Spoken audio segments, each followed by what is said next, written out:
Hello, everyone. Daniel Snyder from Seeking Alpha. Thank you for taking the time to join us today as we talk about high conviction stocks for uncertain markets and uncertain indeed, as we've all been hearing about treasuries and bonds and what's going on with consumer sentiment, jobless claims, all the things, and the employment. So we have none other than Stephen Cress, the Titan Quant man himself, joining us today to not only give us the macro overview, but also a couple stocks that might be poised for great success from here. So before we get into the conversation with Steve, let's go ahead and knock out our quick legal disclaimer. We are not advising you personally concerning the nature, potential value, or suitability of any particular security. You alone are solely responsible for determining whether any investment, security, or strategy, or any product or service is appropriate or suitable for you based on your investment objectives and personal and financial situation. This presentation is for information purposes only. Content is presented as of the date published or indicated and may be superseded by future events. It represents my opinions, Stephen Cress's opinions, which may not reflect the views of Seeking Alpha as a whole. Past performance is no guarantee of future results. Seeking Alpha is not a licensed securities dealer, broker, or U.S. investment advisor or investment bank. All right. Now that that's done with the man, the myth, the legend, Stephen Cress. Steve, how's it going? Doing well, and thank you for that warm welcome. It's been a nice couple of weeks to see a little bit of a reprieve in the market, but it could also be tricky, a little bit of a head fake. I think there's still a Yeah. lot of uncertainty out there. So I appreciate you organizing this call today. And there is still a lot of uncertainty out there. And what we wanted to do today is provide a couple stocks that could see us through periods of uncertainty, almost sort of like safe haven stocks. We've had a good rally off the bottom, and in fact, it's hard to believe, but at one point, the S&P 500 was 15% off its 52-week low, and now we're back to almost flat year to date. Um, and there have been a couple of factors why the market has come back. Daniel, I'm going to go over those factors and still what's creating some uncertainty out there going forward, and why we still want to highlight a couple defensive-oriented stocks that could prepare us for the uncertainty of tariffs. So a little bit about this presentation today. We'll cover the markets and the economic backdrop, our high conviction stocks for tariff uncertainty, and we'll get right into it within a few minutes. First, I just want to tell those individuals who are new to Seeking Alpha a little bit about our quant system. So for the most part, quant is very similar to fundamental research. If you had an analyst that worked at Morgan Stanley or Merrill Lynch, or any of the major investment banks where there are traditional analysts, our system is similar in that we look to identify factors such as value, growth, profitability, and a couple other factors that we use on our quant side to select stocks. However, the real difference is between quant and individual analysts is an individual analyst is really only capable of maybe covering 15 to 20 stocks, where with our quant system, due to the powerful computer processing we have at Seeking Alpha, it gives us the ability to actually analyze every stock every single day. And for the most part, that's really investable stocks that we look at. And with our approach, we actually utilize a strategy, which I refer to as GARP, which is growth at a reasonable price. So what we're doing is we're trying to identify stocks that are collectively strong on value, growth, profitability. We also look at earnings per share revision, and that's kind of proprietary to Seeking Alpha. It's not the revisions, but what we actually look at is the quantity of analysts that are taking estimates up or down on a stock, and we measure that against what analysts are doing for the entire sector. So that's the proprietary aspect. And we also look at momentum as well. And when you put this into an algorithm and a computer model, it gives us the ability literally every day to go through balance sheets, income statements, cash flow statements, and hundreds of financial metrics for every stock and compare it to other stocks in the sector. And that's the power of quant. So again, it's very similar to what a fundamental analyst does, but it just gives us the breadth to check out every stock every day and refresh it with a daily recommendation: buy, sell, or hold. And all before the market opens, which is the All best. before the market opens. Yeah. Typically between about 4 a.m. and 6 a.m. every day, we run our system. And it goes through literally close to 5,000 stocks. Um, Most of them are US stocks and ADRs. So that is, most of the investable universe that's out there.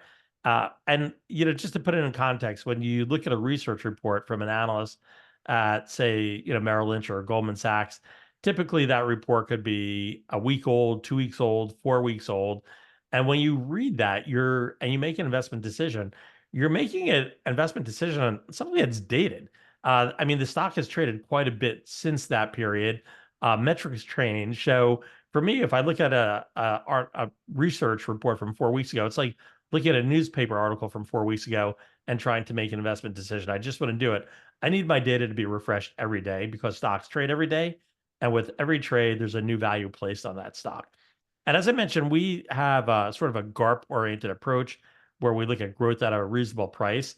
And we have a good track record. So, what we're showcasing here is over the last 5 years, on the far left hand side, you'll see the performance of every single strong buy every day.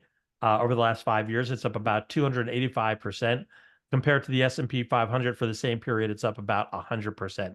And you can see to the right of the SA Quant, which is on the far left, we also look at CT Alpha contributors. And in the third column, you'll see Wall Street analysts. So we actually look at the performance of the strong buy recommendations from all Wall Street analysts. And again, it gets rebalanced every day. And you can see over that 5 year period that the Wall Street analyst strong buys were up about 55% compared to our quant system up at about 285% for the same period. So I do want to add this is not an investable product. This is not a mutual fund or an ETF where we're showcasing this performance. The point of showing the performance is to identify that the strategy actually really works well. And that would be sort of our GARP strategy and our quant ranking system. So let me explain what's going on with the markets right now and a little bit of the economic backdrop. So we have an understanding, of course. March and April were incredibly volatile, just whipsawing all over the place. And then coming into May, it was really the reverse. But you could see in April, the U.S. announced some sweeping new tariffs, and it was known as Liberation Day on April 2nd, which included 10% baseline. And in many countries, especially our key trading partners, those tariffs were much, much higher. And the immediate market reaction was the S&P fell by about 4.8%. The NASDAQ fell 6%, which was its worst one-day correction since the pandemic. And the Dow Jones Industrial Average was down about 4%. The VIX spiked above 50, and that was a move similar to what we saw almost last July, where it was 60, which you rarely see. It was the highest since the pandemic, and it definitely created some recession fears when the VIX spiked to that level. The S&P has had some wild swings, gaining about 9.5% on April 9th, following the tariff pause. And that's kind of important because some of the biggest moves in the market often are right after the biggest correction. So kind of a testament to that. You always want to stay in the market. You don't want to be scared out by those big correction days. And of course, there were escalating China-US tensions that led to more market turmoil during the month of April. And then came May, and things got a bit calmer, and the market started to rebound. The S&P finished slightly in the red for the month of April, but as of today, it's almost like unchanged year to date. The S&P experienced a 5-day rally during the week of May 12th through the 16th, and that was driven by a 90-day U.S.-China tariff pause. And that really fueled a lot of optimism that tensions were easing and that those tariffs would be removed. And at the end of the day, we all know tariffs are not good for the market.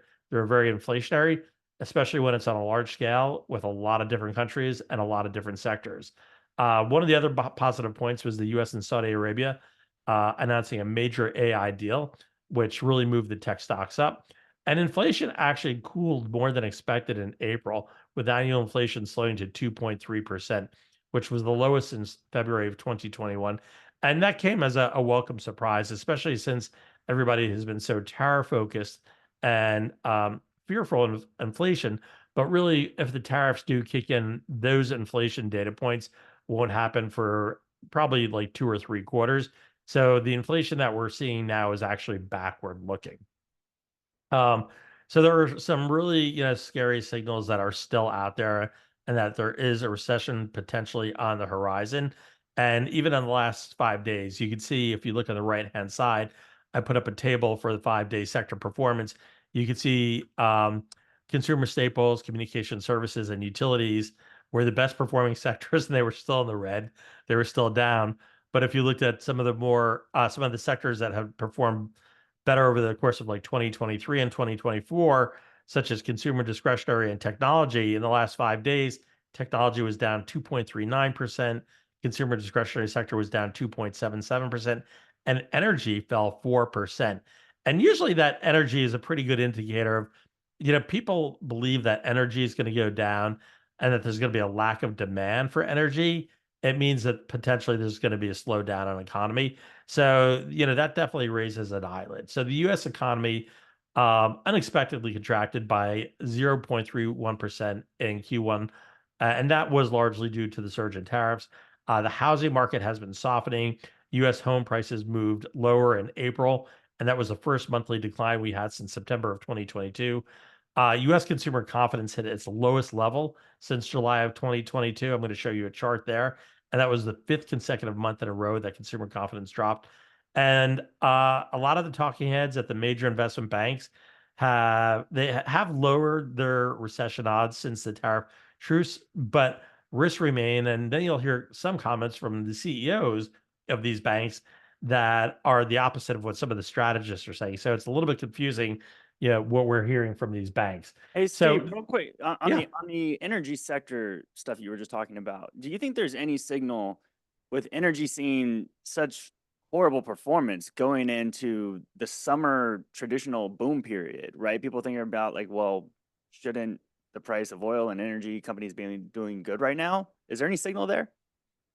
Well, I think that the signal is a couple of the combined signals that we'll see in these next couple of charts is that with consumer confidence being down, and fears of unemployment. So these are actually measured fears as indicators of unemployment going up.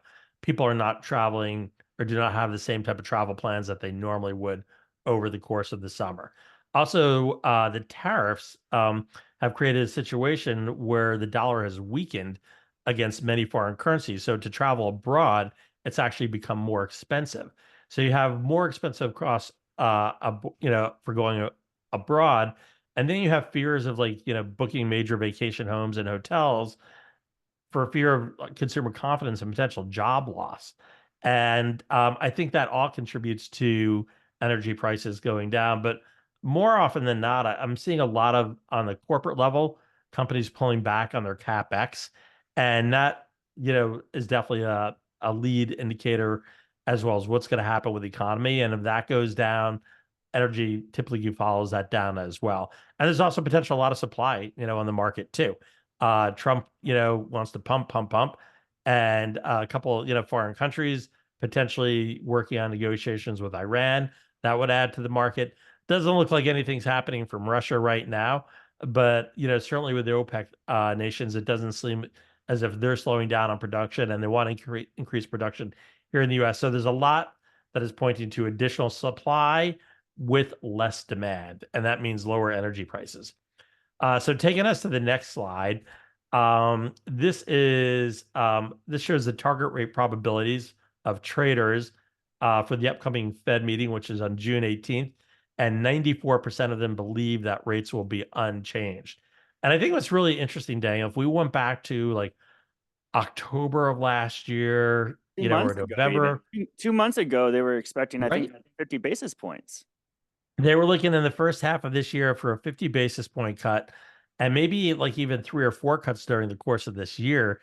And so far, we haven't seen anything. And when I look at this chart, every couple weeks, it seems like interest rate traders just increasingly believe that there will be no change.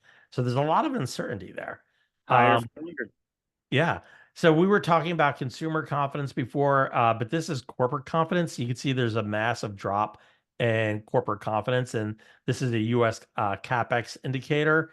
And if U.S. CapEx is going down, that means companies are spending less, they're investing less, spending less, and that means less growth. Steve, So I want to mention on this too, because yeah, I remember when I first brought this chart up a couple of weeks ago. Since then, I've spoken to somebody that's on a board for a major manufacturing company here in America, actually. And we were having this conversation about, well, the sentiment of the board and of the C-suite and how CapEx is being pulled back, as we're talking about here. And really, the big drive away, the takeaway of the conversation was those boards, those management teams are looking for stability from the countries they want to invest in. When they look across all the countries across the world, they need to have stability to obviously have the ability to forecast where price and revenues will be. And without that stability, you're seeing this pullback. It just doesn't feel like they're ready to spend the money Yeah, and that is a massive drop that I believe you circled there. That is a really like pullback in CapEx spending, quickly. just a sharp, sharp drop. And it is accompanied by a drop in consumer confidence, which has occurred for 5 months in a row.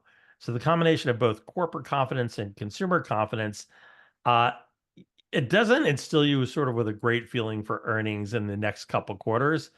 Um, and we also have a new chart that I have added here, which is consumers' anticipation of rising unemployment. So this is actually shows you sort of an indicator of what individuals believe in terms of the potential for unemployment going forward. And this was as of May 16th by the University of Michigan. And you can see this has surged as well. So it's a percent of consumers expecting more unemployment. And obviously that's not a good sign. It's just like, goes hand in hand with the consumer confidence which has been crashing. This is just going the opposite way, but they both mean the same thing. So we also had Moody's downgrade the U.S. Credit rating, and that hurt markets as well. And a little bit of why 5 days ago we started to see a shift back into some of the safe haven sectors, such as utility and consumer staples. We saw a little bit of a reprieve today with the House of Representatives being united, at least on the Republican side, behind further tax cuts. But that also means that the deficit could be larger, which sort of goes hand in hand with the U.S. credit downgrade. So that certainly didn't help either. Um, and the other thing that I really need to highlight is the the rally we saw, this relief rally that we saw occur after April into May. It really started when there was sort of a 90-day tariff pause announced. And it's something that we have to keep in mind is that this is just a temporary pause. It's only through mid-July. And as we get closer and closer to that July date, and we see less negotiations becoming solid agreements, I think fears potentially could start to increase again as we get closer to mid July if we don't see more agreements with countries. So it's just something to be aware of. Businesses on the back of that could delay investments and supply chain decisions, as you saw already with that capex decline. That could actually get worse. And the bottom line is investors should be prepared, and I think the way to do that is to hold stocks that are more resistant to trade disruptions, offer greater stability should trade tensions renew. It's a fairly good hedge to have. And I had mentioned before, part of what we're seeing from chief economists and strategists from the banks are the complete opposite of what we're seeing from some CEOs. And Jamie Dimon, just a day or two ago, he said there is an extraordinary amount of complacency in markets about the risk of tariffs, stagflation, and geopolitical instability. Investors are not fully pricing in the potential for a sharp correction if these threats materialize. And it doesn't get much higher than Jamie Dimon. Like, I feel he like he runs knows a like lot. I feel like they have a lot of research over there that he probably sees. he's got his finger on the pulse of anything financial. So if Jamie Dimon is saying that it's worth paying attention to, doesn't mean that you get out of the market, but it just means you have to sort of allocate your assets, diversify your assets, and prepare for it.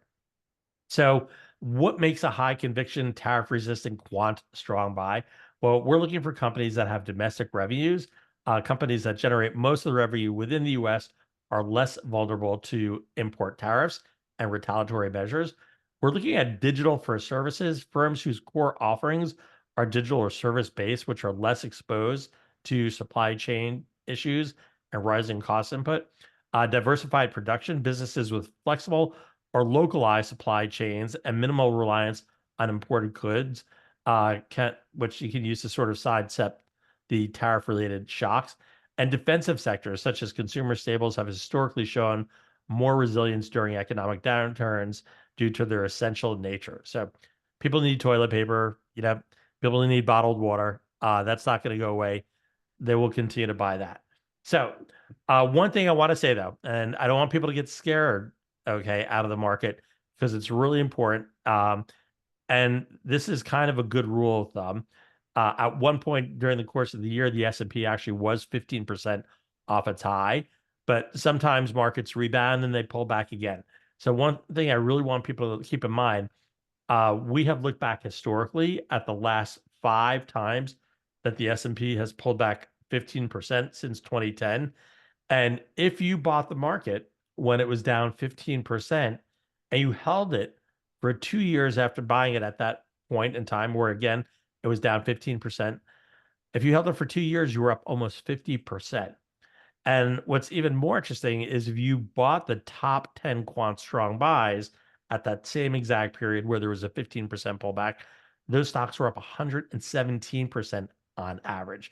So certainly, when the markets pull back, you want to be prepared. You want to have some stocks of defensive nature, but you also don't want to ignore the stocks with good fundamentals. And if you're looking for a price point to enter the market, one of those good price points is when the market does come back down 15%. Obviously, the market can come down far more than 15%. We've seen periods in the past where it's down 22%, down 30%. But by rule of thumb, when it is down 15%, that is a fairly good entry point. And you sort of just grin and bear it if it goes down further, and have fairly good confidence that if you hold it for 2 years, you're going to be looking pretty good. All right. So that brings us to the point in the presentation, Daniel, that most people have been waiting for: top high conviction stocks for tariff uncertainty. So our first one may not be any surprise at all. This is a stock that's typically pretty steady: Philip Morris. People seem to not really want to give up cigarette smoking or vaping. It's very solid, like day in and day out. They're in the stores, they're buying their vapes, they're buying the cigarettes. This company is huge. It's got a market cap of 271 billion. It is a quant strong buy, and it ranks number one out of 178 stocks in the consumer staples sector. And within the tobacco industry, we rank it number one out of 8. If you look on the far right side, you could see the factor grades for valuation, growth, and profitability. And it's important to keep in mind when you look at those factor grades that they're there to give you an instant characterization of how the stock compares to all the other stocks in this sector. So it's actually, those grades are on a relative basis. So it means in terms of the valuation, it's relatively a little bit expensive, and the growth is in line with the sector. But where Philip Morris is really strong, it has an A plus for profitability, an A plus for momentum, and analyst revisions. It also has a dividend, which is fairly safe. If you look towards the bottom, you'll see the dividend grades. The dividend safety grade is A minus, and the dividend growth grade is a B. So having a dividend safety grade at that level is very, very positive. Basically, anything that's a B minus or above for dividend safety, very high probability that that dividend won't get cut. Conversely, if your grades are below C plus to F, there's a much higher probability that the dividend could be cut. But just expanding a little bit on the company itself, we saw that there was 12%. The analysts are estimating about 12% EBITDA growth going forward. That 12% EBITDA growth rate is a 134% premium to the sector. In terms of trailing EBITDA margins, it's at 42%, which is a 216% premium to the sector. And in the last 90 days, 13 analysts have taken their earnings estimates up and 0 have taken it down. It also has a forward dividend yield of 3%, which is much higher than the S&P, which is around 1.2%. So our factor grades and basically the absolute data points look really good for Philip Morris, as well as that dividend safety grade. Our number 2 stock is a little bit really completely opposite, where Philip Morris is a consumer staple stock. Uber Technologies, ticker symbol UBER, is a growth company. It's a tech company. Still has a very large market cap at 185 billion. It's got a quant strong buy. And within transportation, we rank it 1 out of 8. And it's actually in the industrial sector. It's not a technology stock. Most often, I always think of this as a technology stock because it's been such a growth-oriented name, but it is really in the industrial sector where it's ranked 5 out of 617. It is a digital first service model to conduct trade within this type of industry. It's got a very strong growth rate. Active consumers are up 14%, and trips are up 18% year over year. The company has an incredible 74% return on equity, which is a 500% premium to the sector. That type of ROE. Goldman Sachs and Morgan Stanley would be dropping to their knees to get an ROE at that level. The company has a tremendous amount of cash from operations, $8 billion. And on a PEG basis, which is one of my favorite ratios, it's at a 38% discount to the sector. So actually, Daniel, what I want to do is I want to take us to the platform. Yeah, while you're doing that, I think it's always interesting how they put Uber inside of the industrials because it's a transport company, but at the same time, it really is that tech It focus, right? really is, yeah. I feel like It's every like sector just needs to find a technology company to put inside of it. it was probably really wise of them to get that classification within the industrial sector because their growth is so far superior to the rest of the industrial sector. And that's why you see that A for growth. And again, just as a reminder, these factor grades, they're relative to the sector. So, for example, when you see that A, you know that its growth is far stronger than the industrial sector. So I'm going to click on that. And this is basically a straight A report card for growth. Whether you're looking at year over year or forward estimates from analysts, you could see a lot of A's. So let's take just a couple. If we look at the forward revenue growth, it's at 15.9% compared to the industrial sector median, which is 4.4%. Then if I go down for the EPS diluted growth going forward, the EPS growth rate for this company is 58% versus the sector median at 7%. So you can see why we like this company so much from a growth standpoint. And of course, all these rides, they are global, but they're not necessarily really reliant on a supply chain. It's software based, and their clients within each of the markets is very local. So it really makes a great tariff resistant company. If we were looking at profitability, you could see gross profit margin is a little bit better than the sector, but where it looks really great is the net income margin at an A plus there. And then when we get to the return on equity, an A plus is absolutely huge. Um, so I'll also go to the revisions grade so we can see what other analysts are saying. So in the last 90 days, 39 analysts have taken their earnings estimates up for this stock, and only one has taken it down. So there is a lot of positivity on the part of financial analysts in terms of what this company's earnings growth rate is looking like going forward. So I just wanted to share what that looked like. And if we scroll down, again, you can see within in the industrial sector, it actually ranks number 5 out of 617. So I actually want to I want to click on that, Dale, because I'm quite curious what 4 stocks within the industrial sector actually have a higher ranking than Funny, I Uber. was just looking at that.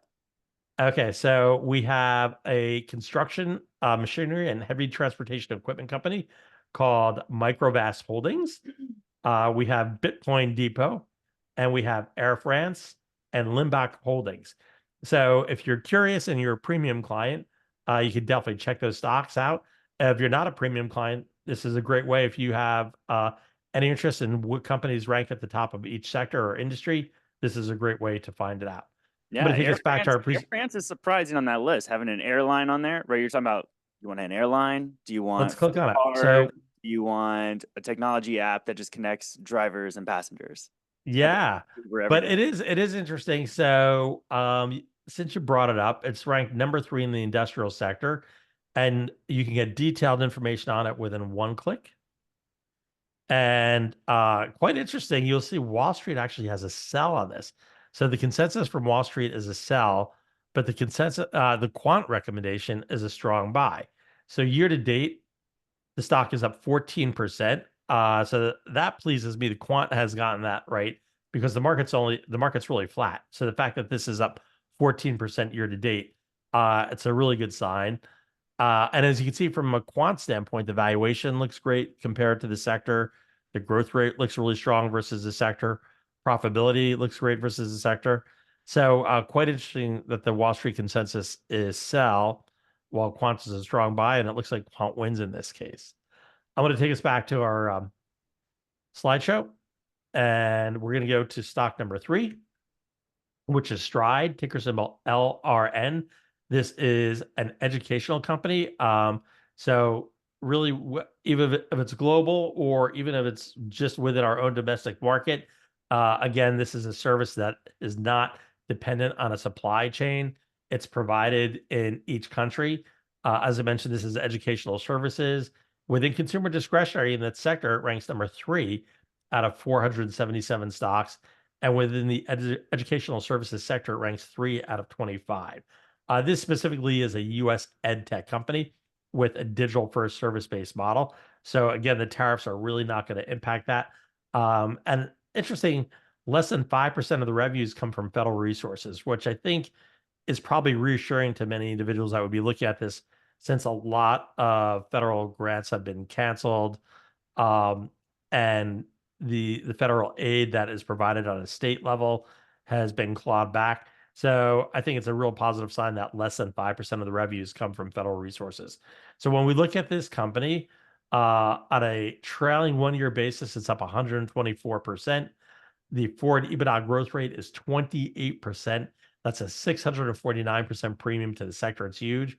Its return on equity is 24%, 106% premium to the sector, and the PEG is 0.5 times. So on a valuation basis, even though that overall value grade, if you look at the far right, you'll see the value grade is a D plus, and that tells you it's a little bit expensive. But if you look at PEG, which is one of my favorite factors, that actually combines growth and value together in one factor. It looks very strong. So I find that positive. And then the revisions grade is an A plus, momentum is an A plus, and growth is an A minus. So I'd say a lot of these factor grades look great for Stride. Number four is Care Trust REIT. This is a real estate investment trust, ticker symbol CTRE. And this one specifically focuses on healthcare REITs. And within that segment, it ranks 1 out of 17. And out of our REITs overall, it ranks number four out of 174 REITs. So you can see the valuation of this is in line with a group with the factor grade being at C plus, but the growth very strong for this REIT at A plus, very profitable at A, momentum very strong at A, and analyst revisions at B plus. We look at some different metrics for REITs. We look at AFFO and FFO, and on an AFFO basis, the forward growth rate is 10%, and that's huge for the REIT sector. It may not seem like a big growth rate, but compared to other REITs, that is a really tremendous growth rate. The FFO margin is 103%.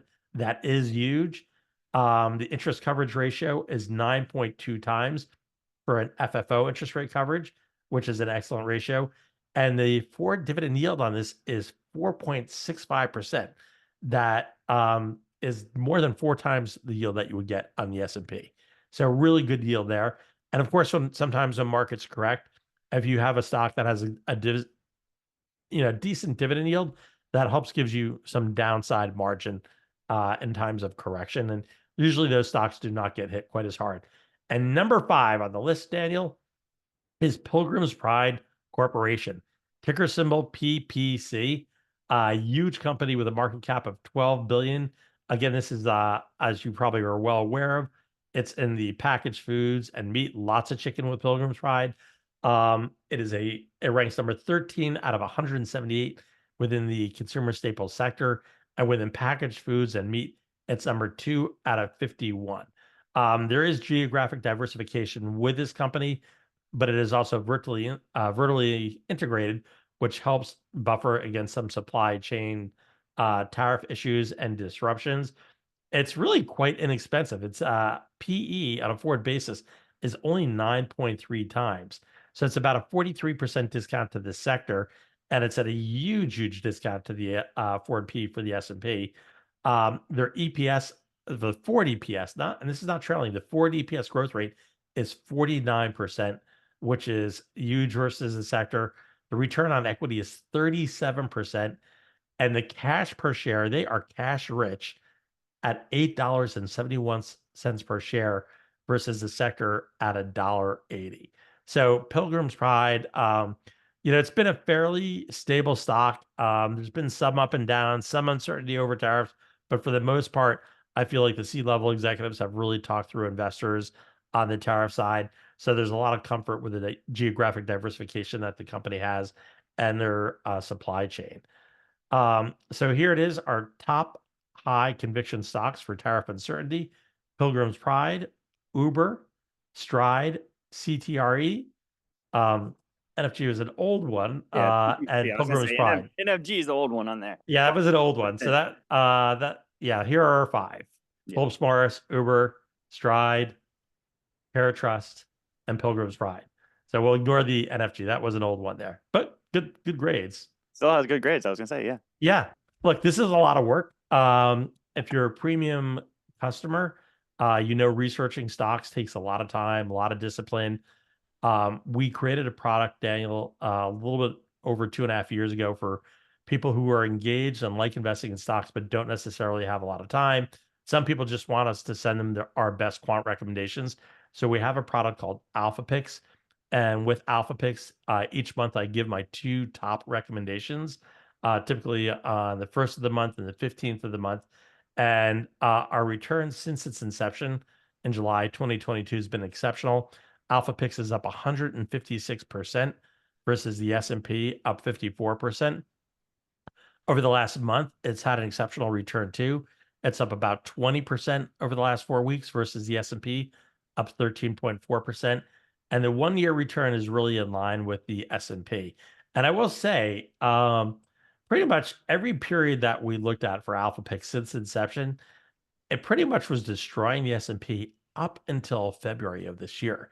And then a lot of the stocks in Alpha Picks, when the market started its rotation into cash and consumer staples and REITs and healthcare, a lot of people sold the stocks with strong fundamentals. And um, if you read a few of my articles or were on a couple of webinars, I really said this is an ideal time to be looking at stocks with strong fundamentals, because it's when you enter those market corrections that sentiment and fear drive markets, and people sell typically the stocks that have done really well, where they've made a lot of money, to raise cash and allocate to some of the more defensive sectors.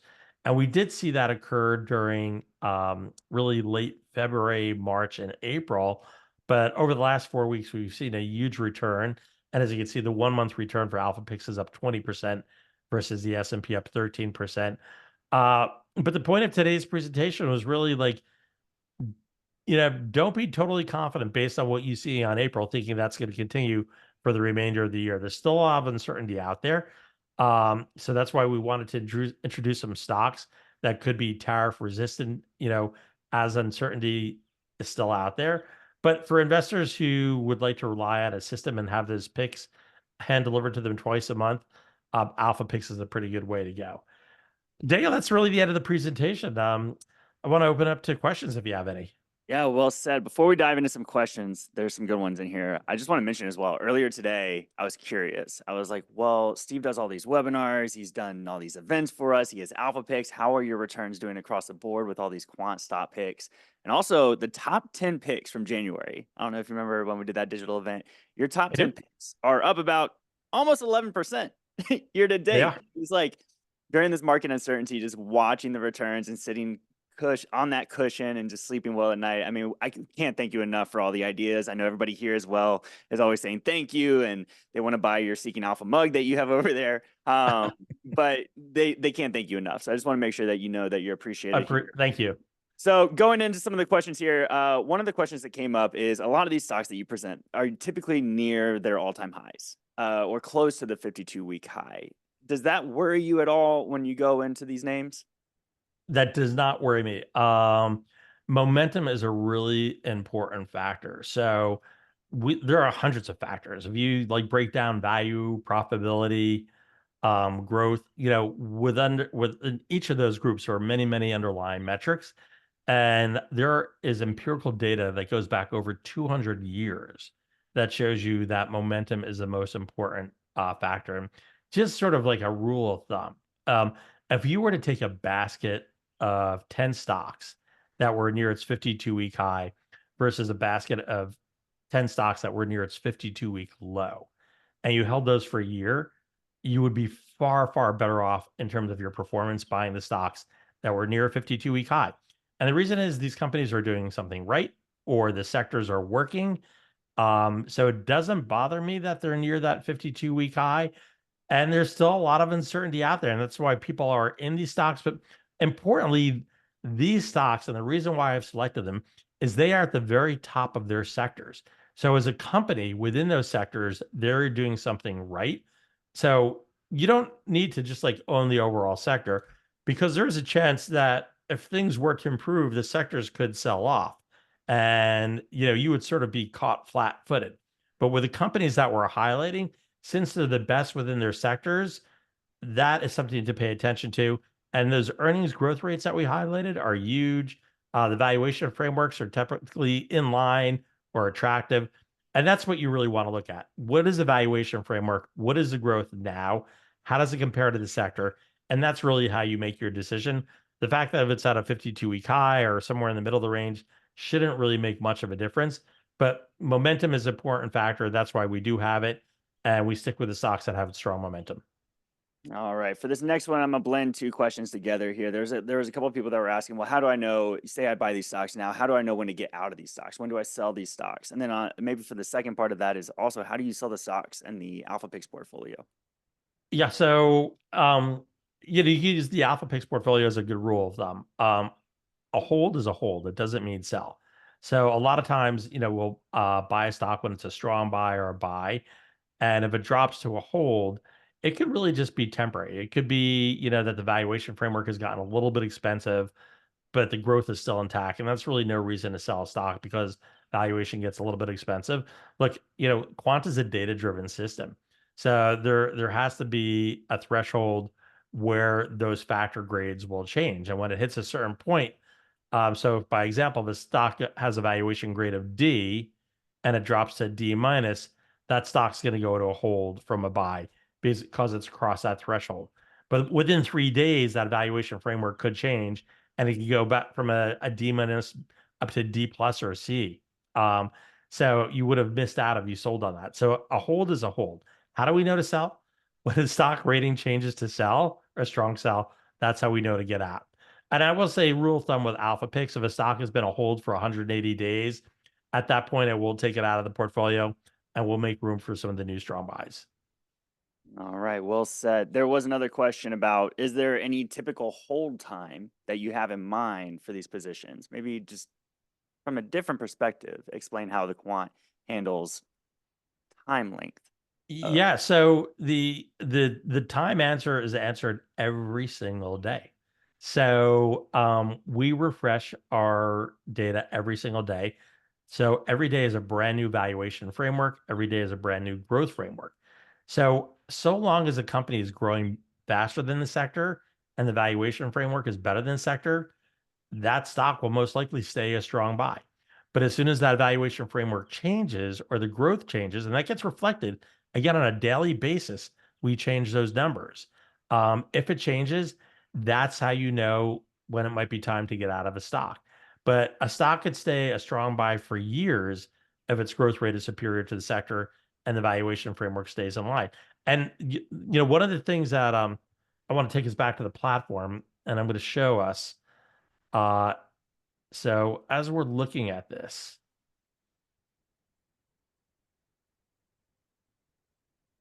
you could see over here, we have Air France up. Daniel, see Air France on the screen? You see it? All right, so on the right side, you'll see the factor grades. You could see those factor grades. We show what it is right now. And we also show it sort of on a basis comparing to where it was 3 months ago and 6 months ago. So what I love about these factor grades is overall the factor grade shows you where it is relative to the sector. So that growth grade where you see a B plus, it's growing stronger than the sector. But you could also look at where this was versus the sector 3 months ago and 6 months ago.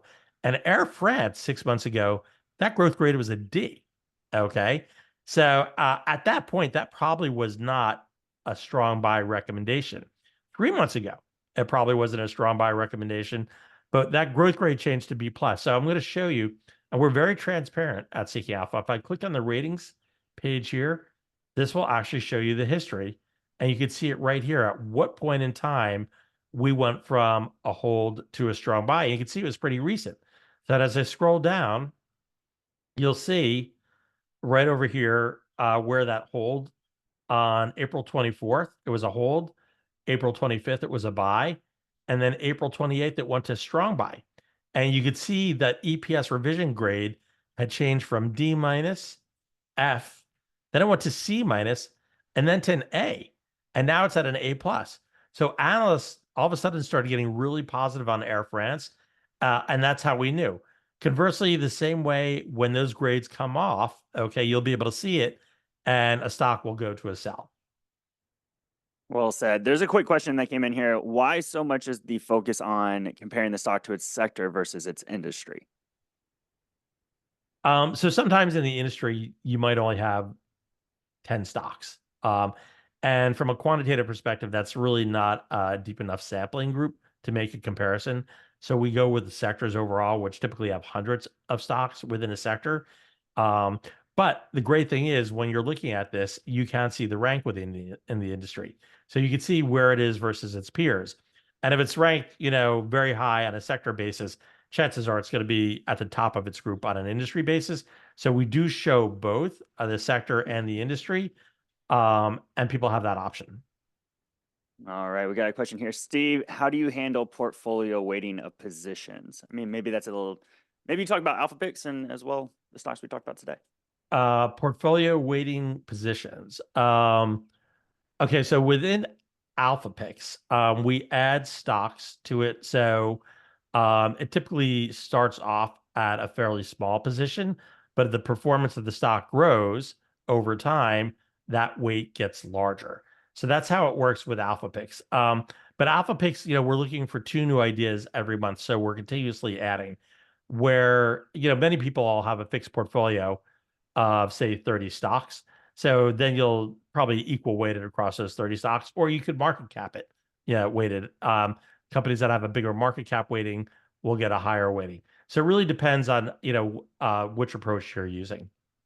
All right, we got Denise here in the chat asking, in alpha picks, does Steven talk about taking some profit off the table along the way with your positions?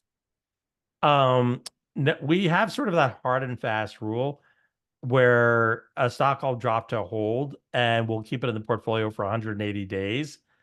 And after 180 days, we will take it out. However, there is another rule. If a stock does extraordinarily well and it becomes a 15% position, we will reduce that from 15% down to 10%. And the reason we do that is a lot of people will be fresh to and new to Alpha Picks. We don't want them to immediately have a 15% position in their portfolio. So the rule does work well. At a really timing, one time we had a stock called Super Microcomputer. Um, and that stock was up almost 1,000%. And really in a very brief period, it surged, and it went from like being 12% of the portfolio to 15% to 20%. And at that point, we cut back from 20% to 10%. And sure enough, the stock actually started coming off after that. So the timing did work really well. All right, we got a question in here. Steve, do you have any thoughts on how the big, beautiful bill might affect the markets going forward? So historically, what I have found is there is concern when you have bills like this initially that it could add to the deficit. But what we find later down the road is that consumers have more money in their pocket and companies have more money in their pocket and spending increases. So typically later in the road, it is helpful to have those tax reductions. But the immediate reaction, sometimes there's uncertainty because it means that the government could be adding to its debt level with tax cuts. So it depends on how it plays out. If they find that the economy is stimulated and it typically generates growth, which does happen with massive tax cuts, that usually does benefit in a long period. But in the interim, takes a while to figure out if it will be act as a stimulant or not. Do you think that'll lead to inflation? Do I think that will lead to inflation? There are a lot of components for the inflation right now. The tariffs, obviously, if those stick, that is incredibly inflationary, and that typically leads to recessions. So, one of the reasons why politicians really stay away from it is there's been four periods in U.S. history, and the worst being like in 1930, where we had global tariffs. Most of the tariffs since 1930, the other three times, were pretty much limited to one country or one sector. The last time we had global tariffs was in 1930. Of course, we had a market correction in 1929. The market in 1929, after that correction, actually came back a little bit. And then you had the global tariffs, and that was horrible. Inflation went through the roof, and the market really pretty much tanked between 1929 and 1931. Just got completely clobbered. So that to me is more of a concern.